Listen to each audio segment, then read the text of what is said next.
Hi there, and welcome to the Skylight Books author reading series. If you'd like to learn more about us and our many upcoming author events, please visit skylightbooks.com, where you can browse our inventory, buy books, and join our Friends with Benefits Club. You can also follow us on Twitter, Tumblr, and Facebook. To speak to a real live bookseller like me, please call 323-660-1175. Thanks for your support, and enjoy. We're so very happy to have Amelia and Colin back at the store. We're always happy to have them here. Colin Winnette is the author of Revelation, Animal Collection, Fondly, Coyote, and Haint's Stay. His writing has appeared in Playboy, McSweeney's LA Review of Books, The Believer, and numerous other journals and anthologies. He lives in San Francisco. We're very happy to have him here. And Amelia Gray is the author of several books, including AM/PM, Museum of the Weird, Threats, and Gut Shot. Her fiction and essays have appeared in The New Yorker, The New York Times, The Wall Street Journal, Tin House, and Vice. So the way the evening will work, I'll come out here, they'll both read and engage in discussion, and then open it up for question and answer. So please welcome Colin and Amelia.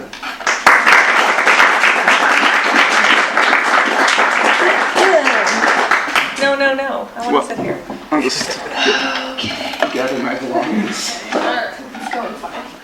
Hi guys, thanks for coming.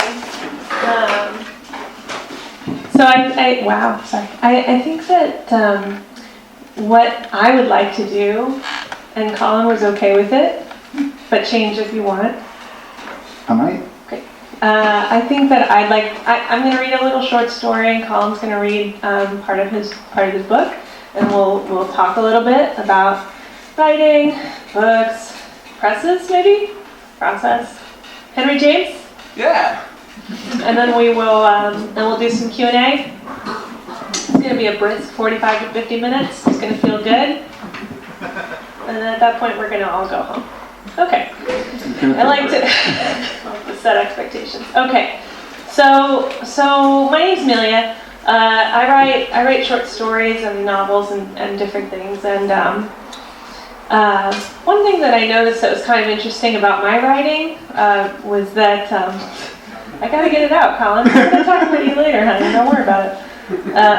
One thing that I noticed that was interesting about me and my writing was that 2 years ago I wrote a lot of post-apocalyptic kind of stories that were, people like pushing shopping carts through wastelands and things. Basically, not to undersell it, but a little bit influenced by The Road, by Cormac McCarthy. And but in the past year, I've been writing post-apocalyptic short stories, but in a different kind of way. Like in a way as if like the bomb or whatever, like dropped on a city or whatever, and everybody else was fine and just continued living our lives. And in a way that's a little eerier to me, because I think that is actually what will happen. So I just want to read like a short 5-minute story to you that I wrote last week. So I'm feeling very excited about it. It's called Just Do It. The bomb stopped shipments of mayonnaise, which made life a living hell. Krista had tried making her own, mixing egg and oil and adding way too much salt. And though Dave insisted the runny mixture was better than the jarred version, she saw him tap the spoon a few extra times on the edge of the sugar bowl in which she had served it before scraping the thinnest layer across his lunch meat. He smiled brightly at her, through a large and grimacing bite. "What's your day?" she asked. "Murders and occupations," he said. "Want anything from the store?" "Mayo if they've got it," she said. He grabbed his coat and kissed her between the eyes, which always made her think there was a target painted there. "If I could turn back time," he said. He left, and she burdened herself with scrubbing the dust in the corners of their home. The dust had turned into a calcified shell, but if she jammed a toothpick in, she could get it before it got out of her sight and went general with what lay underneath. There was a knock on the door, and she put a robe on over her shirt and sweatpants to go and answer it. Outside, a man stood with his hat in his hands.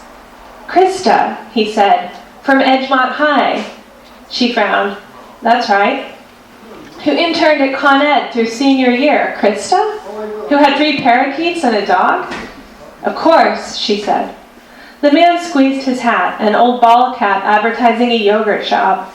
He had strong and capable hands. I come from the past, the man said. I have to deliver you a message. All right, she said. You better come in then. The man entered the house, shy at first, looking to the corners of the hall like they might come down on him. I'm surprised, he said. Well, we missed the market crash, she said, touching a sconce she had never noticed before. It was blue and sort of blended into the wall. Still, it was no excuse. That you're so trusting, so guileless, the man said. You were not like this when we knew one another back in high school, which graduated class of 1996. A lot has changed, she said. Would you like a cup of coffee? The man balanced the saucer on his knee in the living room, gazing ruefully at the coffee table. The living room was plush and pleasant, an ivory rug laid over ivory carpet. A lot has changed since we went to high school together at Edgemont High, he said. Yes, she said. Well, for starters, he said, I contracted a rare form of lung cancer from inhaling solvents at the workplace. I went in on a lawsuit against the company, but it cost me many thousands of dollars out of pocket. And when the company prevailed, I was left with nothing. I went into business cutting auto glass, but when a customer came with a stolen car to have the glass repaired, and I was ultimately held partly accountable for the theft, I moved to an apartment and allowed a woman to sleep on my couch nowhere near my bedroom, but ultimately she was using and selling drugs, and I was implicated in that crime as well. I'm so sorry, Krista said. This was all after the time we spent at Edgemont High, where I was a football player, and you were on the homecoming committee. Yearbook, she said. Yearbook, he repeated, trying to work through the idea in his head. I'm sorry. It's all right, she said. And this was after you traveled through time. The job came before I traveled through time, he said. A lot happened in the years after high school. You know, if you set your mind to destroying your own life, you can do it within 8 to 10 months. So, she said, after that you built or found a time machine and then you traveled through time. That's right, he said. And you missed everything that happened between then and now. I'm here to ask how you're doing, he said, to catch up on your life and times and to reconnect as friends. Of course, Krista said. I got the job I was hoping to get at Con Ed and moved up through those ranks. I married a man who's in the office as a consultant, and we had a child together. Our child, a girl, passed away 3 years ago in an accident. I'm sorry, he said. Thank you, she said. The man looked out the window. I also have a child who died. Right, she said. Work got a little challenging after that, and so I left my job about 1.5 years ago. It's been nice to support my husband. That's right, he said. You and your husband David have been married for 10 years. I heard about the wedding through mutual friends of ours from Edgemont High. Dave, she said. That's right, Dave. It's been good to catch up, Krista said. I've also found this time to be satisfying, the man said. Unfortunately, I don't get much pleasure out of life these days between the ongoing problems I face in trying to secure the medication I need for a rare form of lung cancer and for the problems with my recent criminal record over which I have little control. And though I hate to come to you, an old friend, with troubles and requests for help, given my position and the fact that I am estranged from my own family and the mother of my child, I find myself forced to rely on friends to... He stopped, confused, when Krista walked to the desk and came back with her purse. She took a wallet out and opened it to reveal a surprising amount of cash, maybe $300.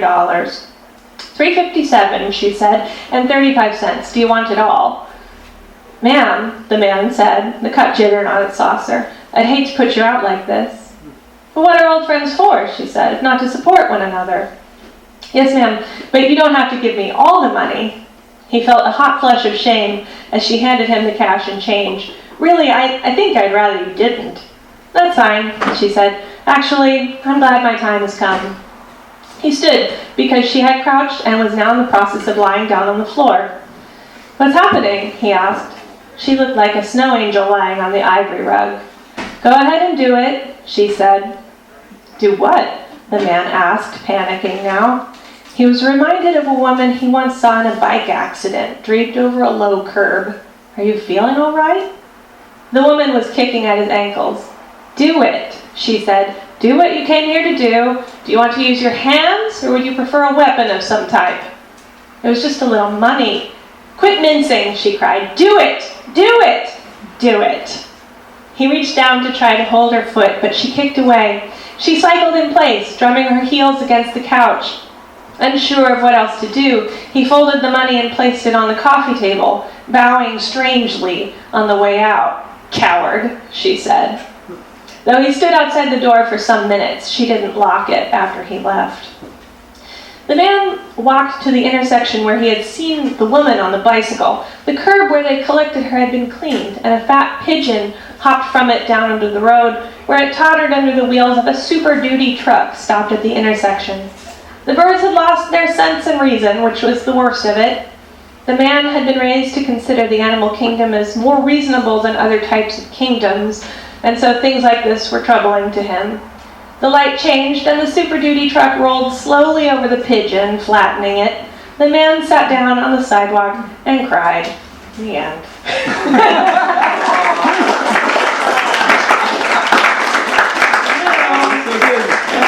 Amelia Gray! Hey! Thanks, guys. Holy shit.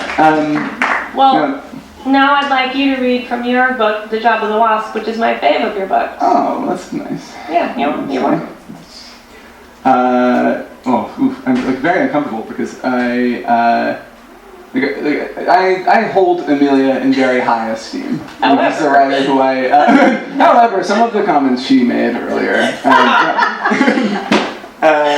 I think you're a writer I really admire, and people are going to hear your influence on the pages of this book that is your favorite of all of mine, which is something. No, a little narcissism then. I also want to say tonight that the editor of this book, Yuka Igarashi, is here, which is really great to see her. She doesn't live here. I don't think she's here for this, but she just happened to be in town. It happened.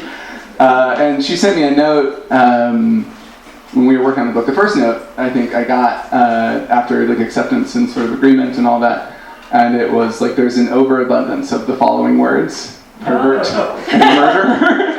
Pervert and murder. Pervert and murder. So I thought I would read a short section in which one of those words appears for the first time. Okay. In the morning, I was called to the headmaster's office.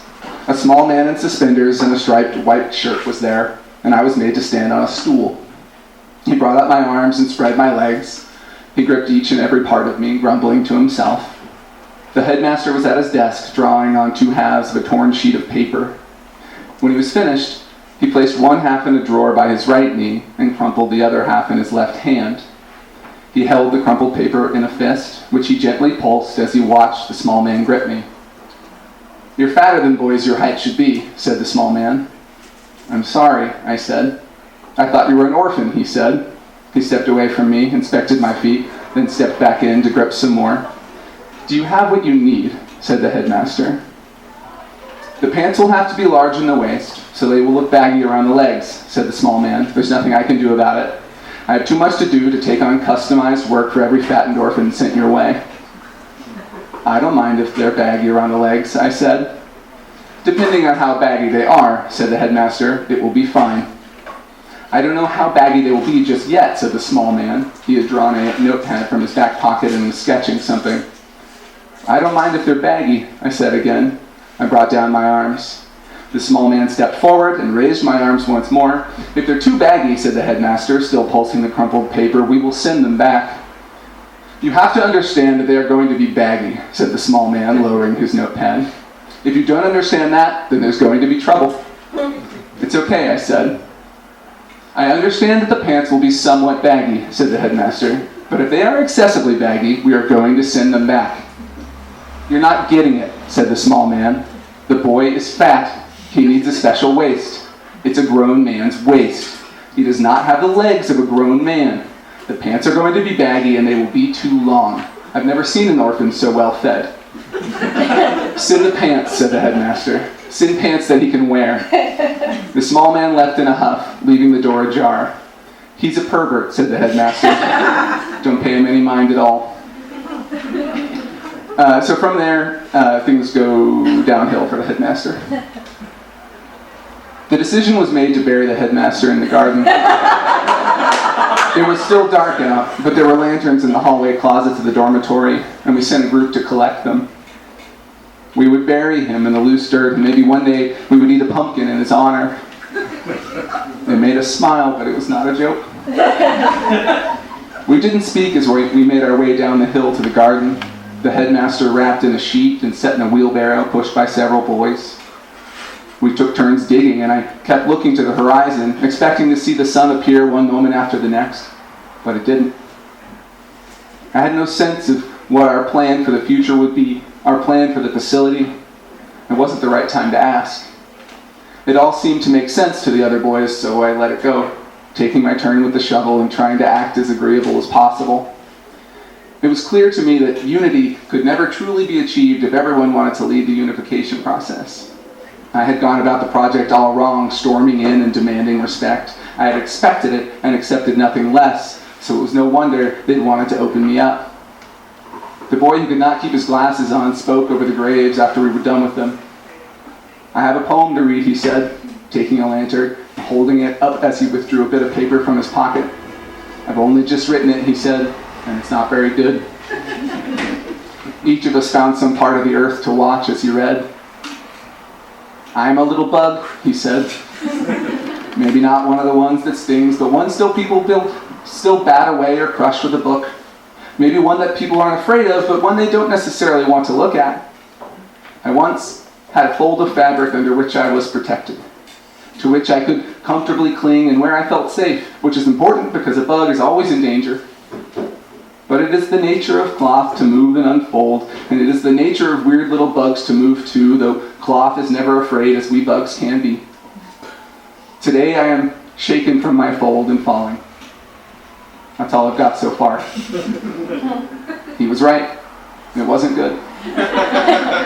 We applauded his efforts and began our silent ascent of the hill. In the morning, maybe some of us would go for help. Or maybe we would live out the rest of the summer alone at the facility, placing orders with the grocer and the tailor on the headmaster's behalf. I had no sense of how the other boys would want to handle the situation. I released the notion that I should be the one figuring it out. I released the notion that it would need to be figured out at all. Since my arrival, I had been moved through a series of events with very little control over what happened from one moment to the next. I saw my mistake as that of the nervous man in quicksand. All along I had been struggling, sinking faster, and wearing myself out. But here was a second chance, an opportunity to amend any errors of judgment and action. I would listen to my brothers at the facility, and I would try to be calm. I would try to rest. Surely there was a sound mind among them.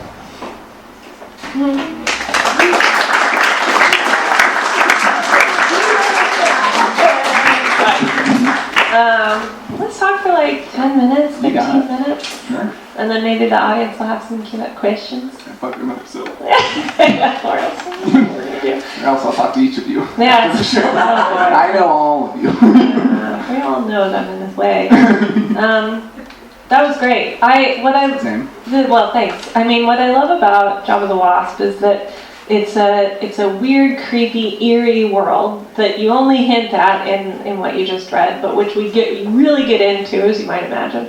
And but it's delivered without pretense in a way. Like it's delivered in this really in a really nice, straightforward way, in a way that feels kind of invisible to me reading it, you know? I guess I wanted to know when you were, what were the times, as your friend, I want to know, like, when were you writing this? What was going on in the world? And what was going on in your head? Great.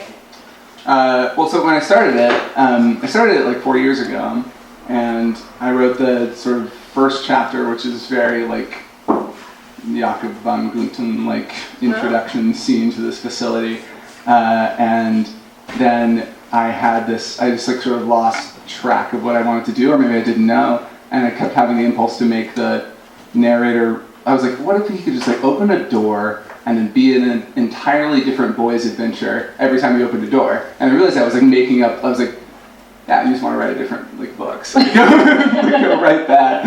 And I tried to do that, and so I like set this down and started writing this book, which was about this like boy who had this room he could go to and then enter into all these different people's bodies that were living around the world. And it was a terrible piece of garbage that no one should ever read. I spent a year, like a half, writing it, and really like exercising this wild hair I had. And then I was desperately, I was editing that manuscript, and I was looking through old files for anything that like reminded me why I like to write things versus this thing that I had just written. And I read the beginning of this, and I was like, oh yeah, like no, he doesn't open the door and go into a different boy's adventure story. He just like is in a orphanage. That is, let's just see where it goes from there. Could have thought of it. And so then that that period was like a 4 or 5 day. Like the first draft was just this very intense, like 10-hour a day writing period where I was getting these like screaming headaches and drinking water from like a measuring pitcher. So to make sure that I had enough water. No, it was. I've never had anything like this. This is not me being like, this is my like badass writing process. I like felt like I might have been like having like a Michael moment, you know, where I don't know what you mean. Or maybe it's not Michael. Who's Michael? Phenomena. What is? It's another John Travolta movie where he's like very talented. 2 John Travolta movies where he has tremendous talents. Wow. One he's an angel and one he has a brain tumor that gives him genius powers.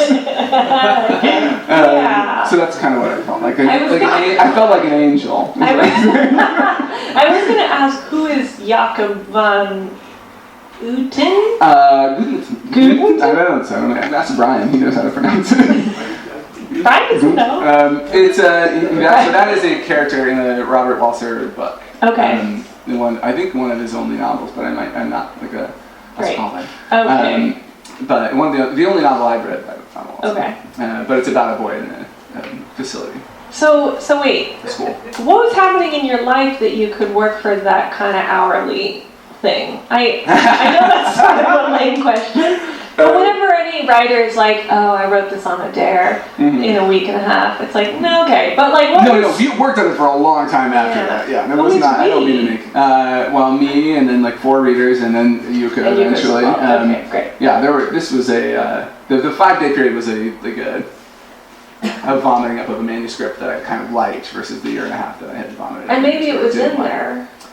I think it was. I just had like a lot of other voices in there. And you got some of the other ones out. Exactly. In the bad book. Yeah. Which we won't mention anymore. It's rough. It was called This Is a Stone. Oh, wow. Which really spoke to how much I felt burdened by the project. It was a bad one. You got to do that every now and again. I get it. Well, that's also like the drafting process is interesting to me because I was here at Skylight listening to Heidi Julevitz read, and then she said that for every book she puts out, there are 2 or 3 entire novels that she writes and does not publish. And my hands went clammy because I was like, am I doing it wrong? What the fuck is going on? You know, do you ever have that moment? I'm feeling like I'm doing it wrong? Yes! All the time! Okay, good. Next question. Yeah. Did you ever hear that story about LBJ trying on pants? No. And he was like, there needs to be enough space in the crotch for my balls. That's one thing that I thought about during the first scene that you read. How big the narrator's balls were? I mean, it's a child. So how dare you? That's why I'm trying to clarify. But yes. The next question is about Henry James. Mm-hmm. You mentioned Henry James in your acknowledgments as being important to you. Mm-hmm. Can you talk more about who that is? Okay. The next question is about Harry Potter. I was in between undergrad and grad school, I audited a class on Henry James, and they gave us the American to read as the first book. And I read it, and then I was like, I don't want to do this, and so I quit the class. but I read other Henry James books, and my father was very obsessed with Henry James. Your father is? Yeah. Well, what's your father up to? He's in Prague. He's retired. He just sent me. So my wife was recently in New York, and he's in New York for it's a long story, but he lives in Prague, and he's just recently in New York. And my wife Andy saw him, and she was like, "Your dad's sending some books home with me to give to you," and it was 2 tote bags full, like 80% Solabella books, and I was like, "You think I haven't heard of Solabella?" Like, the father. It was interesting. That's his bag. What does he do? Or 2 bags. He's retired. He was a psychologist. Okay. Which I think Henry James's brother was. That's fascinating. Okay, we got there. Yeah. Famously, says Annie. Annie's smart. She went to Harvard, so like I went to Sarah Lawrence, so give me a break here. But so I thank Henry James for this particular book because I read this book, The Sacred Fount, which a friend of mine, Jeremy Davies, recommended that I read, and I really loved it. But it's also sort of I was like, what if? So it's this first-person novel about this writer who goes to a party and spends the whole book sort of making these extremely elaborate deductions about all the partygoers, and he sort of ultimately, consistently proved wrong throughout the book. And also it's very hard to track sometimes, like what his case is. And I was like, okay, so what if he did like a Sacred Fount, but it was like a murder that he was trying to work out instead? Like it was like a very, very like active threat that he was trying to sort out. Was the sort of seed for this book. Okay. So you have this narrator who is constantly trying to build this sort of semi-delusional or semi-rational case for what is going on around him as he starts to discover bodies around the facility, which we did not mention yet. There's like a tremendous amount of bodies in this book. Lots of bodies. Yeah, I read 2 jokey parts. I guess the Headmaster is a body, but that's still late in the game. I wish that there was a great list on the galley that had all the things that are in the book. Do you remember some of the things? Profusion of hidden corpses. I think. Profusion of corpses. Possibly murders Headmaster, possibly murders narrator, malevolent twins, earnest moments of awkward tenderness. That's nice. Yeah. That was in there. Death by Garden Home. Yeah. That's a favorite, maybe my favorite of the death. That's very good. Soft Skull. We did it all. They were like, let's do this list. Yeah, they do that in all the books. It's great. Good. Did you ever read that Toby Wolfe book, This Boy's Life? I did. What did you think? I liked it a lot. I mean, I read it a long time ago, and it filled me with that, like, you know when you read a book and you're just like, I just want your life instead of mine. Even though there were sad things in the book, but I was like, oh, what a fancy. Yeah, it was sad, but it was like, the dignity. You know? But it is my name. Yeah. It's a part of the crucible that I never got. I was like, your name doesn't say much. No. Okay. The next question is about Kafka. Yeah, hit me. Yeah, I thought of The Trial. Also the psychologist. There you go. Yeah. The next question is about Harry Potter. What about those little children? They're getting older, which is crazy to watch happen. Yeah. You know, that's the difference between movies and books. In movies, they get older later in real life. In books, they stay the same age. I don't know. I feel like this book maybe doesn't stay the same age. Okay. The next book. The next question is about Larry David. Okay. I thought a little bit about Larry David while reading your book. What about that?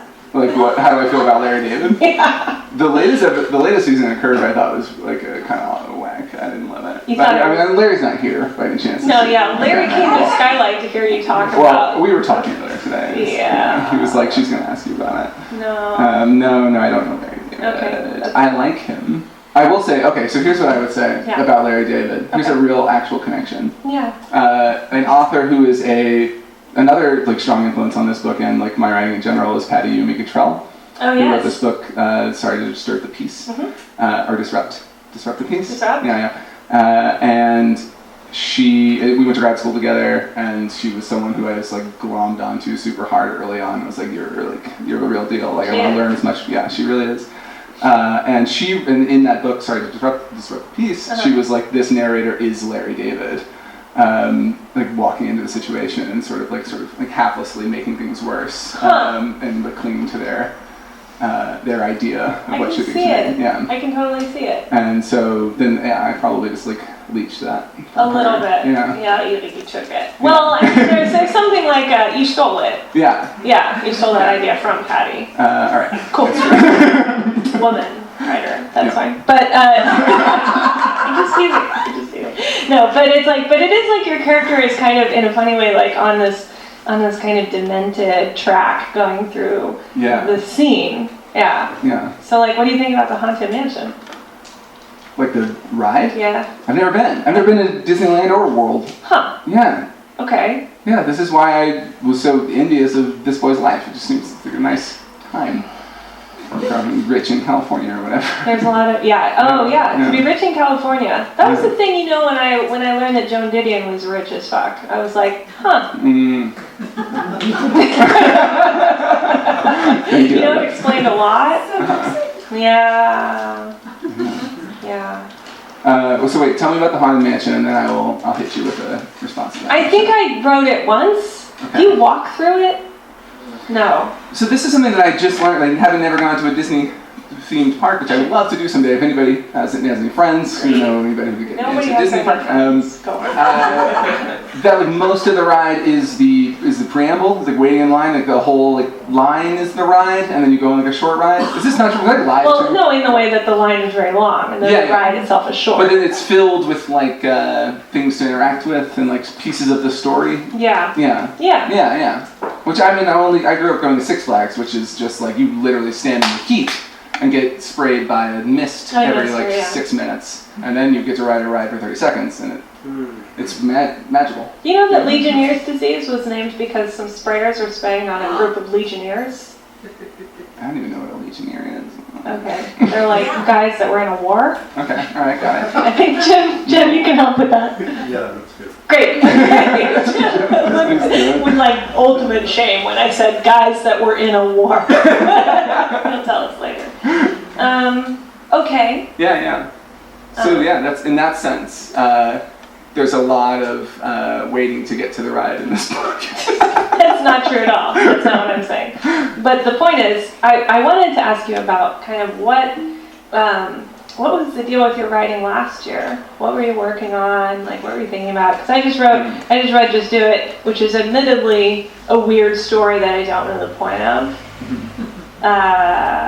Did you have a similar experience? Or like, were you writing short stories? Were you writing kind of longer stuff? What were you up to? I was writing both. I think the biggest thing last year was, in a way, I feel like I've always had this thought, but never sort of had it as much as I was having it last year. It was sort of like, what are you doing with this? You know, like what would it mean for you to put this thing in the world? And the reason why I was particularly thinking of that is, I think post-election, I wrote a novel that was about a man going like escaping from his wife and going to the beach. I mean, my wife is wonderful. Yeah. But like going to like sort out his thoughts on the beach. Yeah. And it's like 200 pages of this man who's like it's called like A Bad Man at the Beach. These are the titles that I give my bad projects. And like just like sort of like cranking through, these endlessly terrible thoughts and feelings. Yeah. And at the end of it, I was like, this isn't a novel. This is like therapy or whatever. This is like me processing, not things. Me like confronting ideas that I feel are in the world that I don't know what to do with. Mm-hmm. Isn't that kind of like writing always though? Well, that's what I thought until that moment, and then I was like, but normally I would finish something that I didn't think was. I didn't think it was like this is like a wreck. Like doesn't make any sense or whatever. I was just like this is something that I needed to do for myself. But if I show this to other people, then this guy doesn't need more space in the world. That character doesn't need to have people talking about, like having this conversation around him, like where people are already having this conversation. I was like, this is stupid. This is just for me. And I think I had that with to a small degree before, but then I just felt it really acutely in the last year. It was just like just be careful. I don't know. I was talking to this writer, Rian Almacar-Scott, who wrote a book. I think it's called Insurrections. Kima. Insurrections? Is that what it's called? Yes. And it's great. It's a great collection of short stories. And we did an interview, and at one point he was just like, I think it's a crime to put out like a sort of unfinished idea or like something you haven't thought through all the way. Like that was something that like stuck with me ever since that conversation. And I was like, yeah, but like so much of my sort of artistic career, I was like, part of this is being like, I don't know what this thing is. But it really I don't know, confronts me with that moment of being like, you need to like fucking figure it out, you know? Figure something out. Yeah. I've never, say it again, it's a crime to... This is not a direct quote, but it's a paraphrase. It's like, it's a crime to put out like an unfinished idea or something you haven't thought through all the way, something that you don't know your relationship to. Fascinating. That's what I took from it. Yeah. Well, because we're always, all of us are always working through a number of unfinished ideas. Yeah. Yeah, no, I mean, like, it wasn't something that I necessarily was like, I 100% agree, but I was like, I see the tremendous value of that statement, and like, it's something that I have not, that's a standard I've never like held, like put to myself. Right. In fact, I like the standard that I would put to myself was like, how unfinished can it be and feel finished, you know? Which I suddenly, like, I just feel like in the last 2 years, particularly, that I've seen the danger of that. Yeah. Well, there's like an aloof kind of quality to that sort of thing. Mm-hmm. I in my work, I found that the more I do it, and you've got 6 books, I've got 5 books, and so we're just like cranking. Boom! That's a baker's dozen. Oh, that's 2 less than a baker's dozen. But that's a shitty baker. Yeah. The point is that it's like, oh, what was I going to say? I don't know. The next question is about the Harlem Globetrotters. Uh-huh. Are they still doing it? I don't know. I know that they make appearances in entertainment. Okay. Yeah, I've seen them in some cartoons. Yeah. So I don't. They were in Korea. They were in Korea. What were they doing in Korea? Rob with the basketball guy. Rather than the basketball guy doing Alright. something. Okay. Okay. Well, there you go. There it is. Yeah. So they're still around, and they're out there doing work. Okay. Yeah. I mean, we're not in Korea. No. North or south. No. Fine. What was I going to say? Just while you're thinking about that, I recently watched The Sacrifice. Have you guys seen this Tarkovsky movie? It's a great movie, but I watched it on Sunday, which was like a crazy day to watch it after the Hawaii thing, and just being like, how many like desperate people like thought they murdered their child and burned their house down on this day. Spoilers. It's a great movie. You guys should watch it. Don't worry about it. It doesn't spoil anything. The number I did a reading in SF the night of the Hawaii thing, and the number of people, usually when I say Hail Satan on the stage, everyone's like, wow, but the number of people that responded and perpetuated the Hail Satan thing was a lot. I think something's happening. Satan's on the rise. Satan's real. So, I think we should do audience questions. Yeah. What are the next questions from you guys? Yes? Yes, sir. Out of all the times that you thought you were doing it wrong, how many of those times were you actually doing it wrong? And do you know what you were doing wrong? I mean, I think I was probably doing it wrong all of those times to some degree. But you mentioned like at least 2 or 3 failed projects just now. So. Oh yeah, there's definitely I would say 5 novel manuscripts that are absolute garbage, like not worth any time. And in a way that makes me like, I mean, you think about like writers who sort of like troves are brought out later, and like the archives. Yeah, the archives, or like Pale King or something like that, you know. Yeah. Mm-hmm.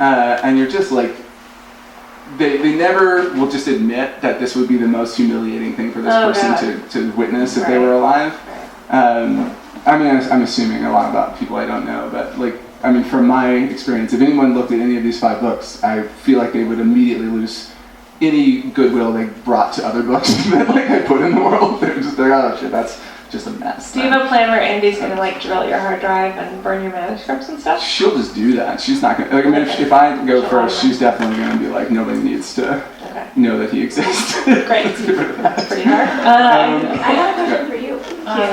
You You brought up the Hail Satan thing a couple times. What's the Hail Satan thing? Oh, okay. Yeah. I just like an basic interest in Satan. Yeah, I'm just like reading a lot more about Satan and thinking like, maybe there's something to it. You know? and I just kind of like play in those waters. And I'm with you. it's warm, shallow, you can pee and nobody notices. And They're all for it. yeah, there's a lot of Satanists in Burbank. I live in Burbank. Well, there you go. So Right. I mean, the Goths are there. There's a great occult apothecary out Tim there. Burton. Tim Burton, obviously, Yeah. has a studio up there, right? He doesn't live up there. No, he's from there. He's from there. That's like what all of his stories are about. Is he a Satanist? No, he's just terrified of Burbank. And like suburbia is the most scary thing on the earth, according to Tim Burton, because he grew up in Burbank. It makes sense. Which is super scary. But the Goths are always in Burbank, and it's very hot up there, and so you'll see a lot of signs in front of like goth shops, magic stores, apothecary stuffs, like occult shops that are like, we have air conditioning, please come in. And like everyone in like leather dusters is like, okay. Like at Dark Delicacies, there's like a we have AC. Yeah. Because when you're painted up, it's like there's not a lot of like you don't get a lot of like air flow through the So makeup. it's like Hail Satan, but also Hail Central Air Conditioning. So you're. That is my aesthetic. Exactly. Thank you. I forget it. Okay. We have more time for more questions. I just want to revisit your question real quick and just say that if you look like a sportly man, like you're good at sports perhaps, but by which I mean fit and handsome. Sportly, sportish. But like I always think about like writing, I have like a close relationship to it that I had with sports when I was a kid, where I was trying a lot, and like people were like, yeah, you do it this way, do it this way, do it this way, and I would try all these things and I would never hit the ball. But then like one time I would hit the ball and you would just feel it physically, like, oh shit, like that's the feeling that they've been like trying to get from me for 6 months, like through all this coaching and all this whatever, making me run circles and stuff, and I would just sort of accidentally hit it. But the great thing about writing is like you get to do all the misses sort of private, or for me at least, I get to do them all privately, and then every now and then I hit the ball and I feel it physically, and I'm just like, oh yeah, like that feels like it's actually like sort of going toward the fence, or like that was the thing that people like look for in this project, is that it doesn't, that you don't just whiff it, which I did a lot. I feel like the word is athletic. Athletic, sport, not sportly, not sportly, sportsly. I mean, who's describing him? You or me? Are there more questions about? So literary people live often on Hollywood, but I guess Hollywood's ripping off literary people too. I guess there's this fair exchange going on, and because you guys would be perfect people to ask about that, and especially the Los Angeles literary relationship to Hollywood. Could you just rip on that a little bit? Yeah, the LA relationship to Hollywood. Well, you're adapting a thing. You're adapting a thing. We're working on some stuff, Wow. Okay. We got some.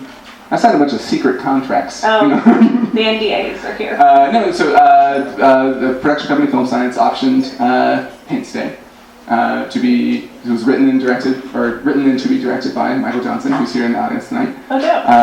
And yay!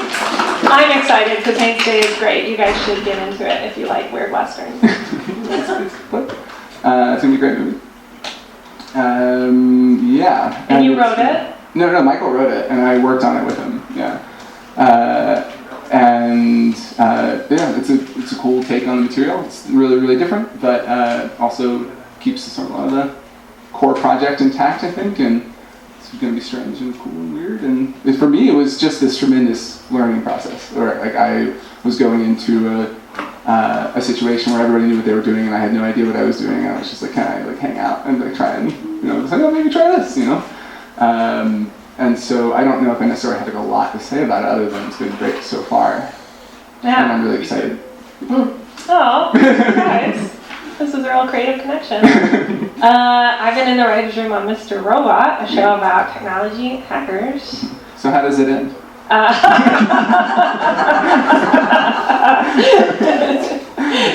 It ends with me figuring out how to be in a writer's room, which is a big thing. After going from like a really solitary career, and even because I was like, oh, I used to work in advertising, I can do this. I've been in advertising where you sit and you riff and you go back and forth and you come up with things, and the things are usually about toilet paper or whatever, and then you go on. But there's something about being in a Hollywood kind of, in like a TV room, and you're like, if you're doing it, you're putting I don't know, for me, I'm putting my whole self into it. I'm like, here's something real about human interaction and the way that this this like guy who's like completely like he's half computer basically. Here's how he would interact with this woman who like wants the best for him but is like scared of what's possible. And then at the end of the day, I'm like, here's something I believe that's true about interaction and reality and people. And then my boss is like, you're wrong. I'm like, fuck, okay, cool. And then they just like come up with a different idea. And just like that process, it's like in writing, I think that you can talk about this too. Maybe it's like when I'm writing, if an idea occurs to me and I'm like, that's a strange idea. That seems out of bounds, or like that seems like not something I would say. I kind of like I'm more likely to go towards that first idea, best idea kind of thing, like a dreamlike state. You say like, well, what can I do? What's going on here that I'm thinking about? Like in the story I read, the guy leaves and then he goes and looks at a pigeon. Like, what the fuck is that about? I don't know. And maybe it'll be gone by the time it actually goes somewhere, if it ever does. But like there's some like impulse thing. But Hollywood is the opposite of that. It's like you take that stuff and you like beat the shit out of it until it becomes like a steel drum. You know? It's like doobie doobie doobie doobie doobie doobie. Do you have that experience? Well, as someone who does not write in Hollywood. But have you ever played a steel drum? Yes, no, I have. Yes, many times. Cool. Yeah. It is exactly like that. Okay, more questions, or I think we have time for one more. Oh shit. Colin, how do you use running? Because I know you run every day, right? So yeah. Is it like clearing the mind, not thinking about work, or are you getting inspiration? I guess it's sort of ultimately both, you know. Questions about running, how do you use it? Questions about running, how to use it. I think for me it is an emotional stabilizer in a lot of ways, which is helpful when writing, because it's like if you need the emotions, but it's also like if you're just a mess, then like it doesn't, it's pretty hard to make anything that makes sense. So I use that as a way of kind of balancing that out. Also, but like while you're out there, like once you're about a couple miles in, and that stuff starts to quiet down, you start looking around, and there's a peaceful kind of observant state that arrives, especially if you're running outside. Aaron and I went running in Marfa very recently, and it was absolutely gorgeous. We saw something white in the sky, we didn't know what it was, we thought it was an alien. I later found out it was a weather balloon. Yeah. They actually are out there, it's a true thing. No, I know.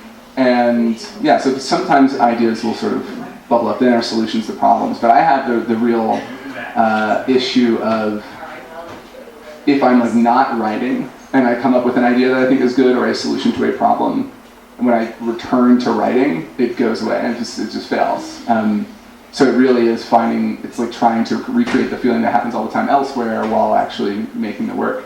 And I'm very bad at the project of no, I have this idea and I need this. This is the idea I need to get right, so I will keep hammering away at it, which I think is a lot of the way that a lot of writers work, and it's really rewarding. It's great.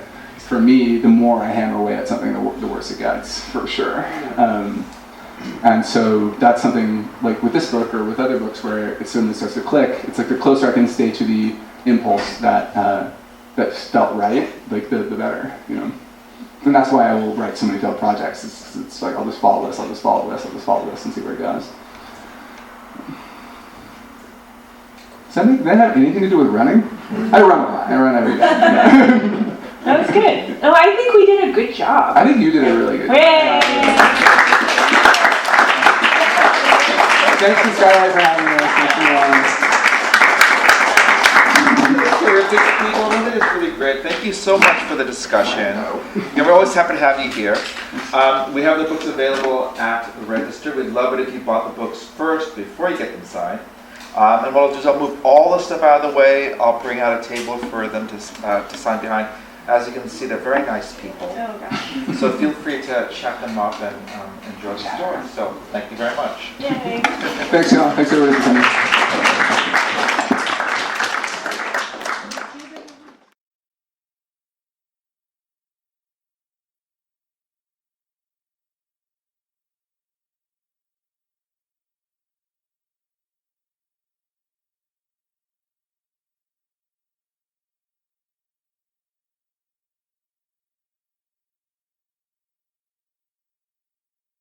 You've been listening to the Skylight Books author reading series.